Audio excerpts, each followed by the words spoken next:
Hello friends, welcome to VS tours and temples. ఈరోజు మేము గుడిమల్లం టెంపుల్కి వెళ్తున్నామండి.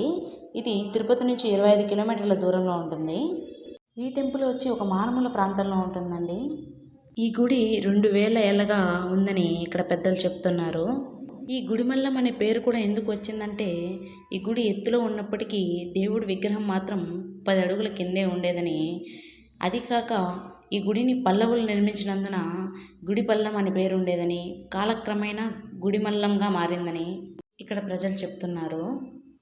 ఇక్కడ విచిత్రం ఏంటంటే, ప్రపంచంలో ఎక్కడా ఉండని విధంగా ఇక్కడ ఈ గుడిలో విగ్రహం ఉంటుందండి.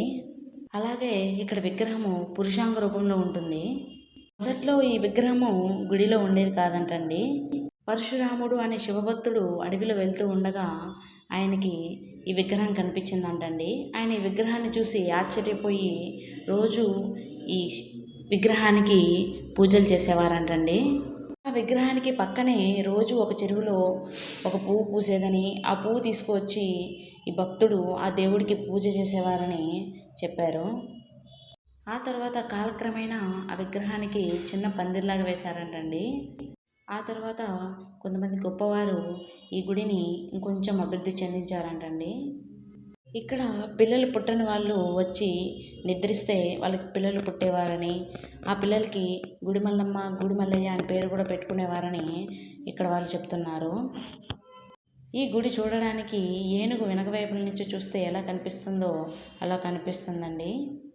అంతేకాకుండా ఇక్కడ నుంచి శ్రీకాళహస్తికి రహస్య స్వరంగ మార్గం కూడా ఉండేదని ఇక్కడ ప్రజలు చెప్తున్నారు. ప్రతి 60 సంవత్సరాలకు ఒకసారి ఈ గుడి పూర్తిగా మునిగిపోతుందంటండి, గర్భాలయంతో పాటు. ఇక్కడ కనిపించిన ఒక పెద్ద ఆయన్ని అడిగి చూస్తే ఇక్కడ విగ్రహం 5 అడుగులు ఉంటుందని, ఈ విగ్రహం కొన్ని రాగి నాణ్యాల మీద కూడా ఉండేదని, ఈ గుడి చాలా విచిత్రంగా ఉంటుందని కూడా చెప్పారండి.